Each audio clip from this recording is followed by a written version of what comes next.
Applied ethics is the philosophical examination, from a moral standpoint, of particular issues in private and public life which are matters of moral judgment. It is thus the attempts to use philosophical methods to identify the morally correct course of action in various fields of everyday life. For example, the bioethics community is concerned with identifying the correct approach to legal issues in the life sciences, such as euthanasia, the allocation of scarce health resources, or the use of human embryos in research. Environmental ethics is concerned with ecological questions such as the responsibility of government and corporations to clean up pollution. Social ethics includes the duty of whistleblowers to the general public as opposed to their loyalty to their employers. As such, it is an area of professional philosophy that is relatively well paid and highly valued both within and outside of academia. Applied ethics is distinguished from normative ethics, which concerns what people should believe to be right and wrong, and from meta-ethics, which concerns the nature of moral statements. An emerging typology for applied ethics.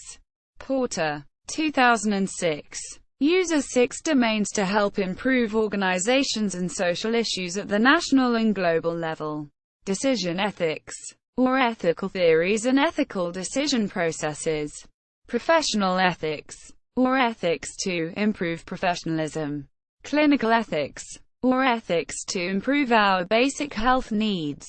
Business ethics, or individual-based morals to improve ethics in a business environment. Organizational ethics, or ethics among organizations. Social ethics, or ethics among nations and as one global unit. Modern approach. Much of applied ethics is concerned with just 3 theories. Utilitarianism, where the practical consequences of various policies are evaluated on the assumption that the right policy will be the one which results in the greatest happiness. This theory's main developments came from Jeremy Bentham and John Stuart Mill, who distinguished between an act and rule utilitarianist morality. Later developments have also adjusted the theory, most notably Henry Sidgwick, who introduced the idea of motive or intent in morality, and Peter Singer, who introduced the idea of preference into moral decision-making. Deontological ethics. Notions based on rules i.e., that there is an obligation to perform the right action, regardless of actual consequences, epitomized by Immanuel Kant's notion of the categorical imperative, which was the center to Kant's ethical theory based on duty. Another key deontological theory is natural law, which was heavily developed by Thomas Aquinas and is the basis of the Roman Catholic Church. Virtue ethics, derived from Aristotle's and Confucius's notions, which asserts that the right action will be that chosen by a suitably virtuous agent. One modern approach which attempts to overcome the seemingly impossible divide between deontology and utilitarianism, of which the divide is caused by the opposite takings of an absolute and relativist moral view, is case-based reasoning, also known as casuistry. Casuistry does not begin with theory. Rather, it starts with the immediate facts of a real and concrete case.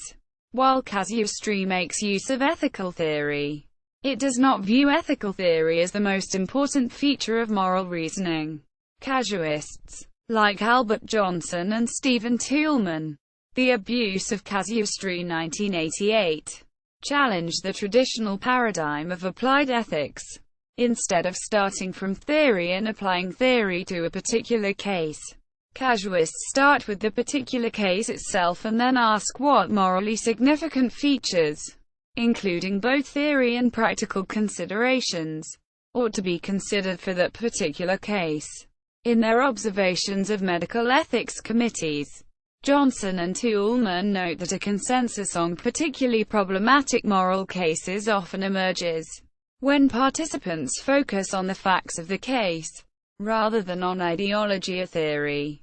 Thus, a rabbi, a Catholic priest, and an agnostic might agree that In this particular case, the best approach is to withhold extraordinary medical care, while disagreeing on the reasons that support their individual positions.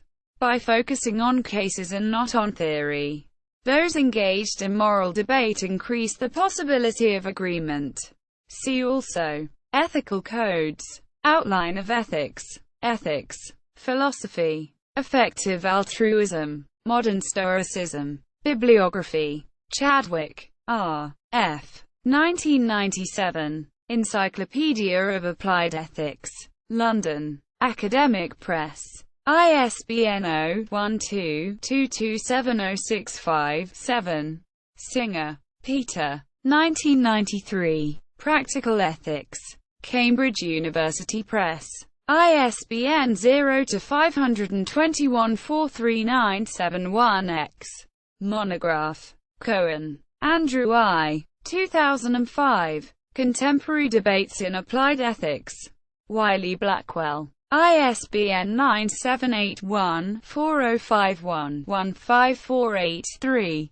La Follette, Hugh. 2002. Ethics in Practice.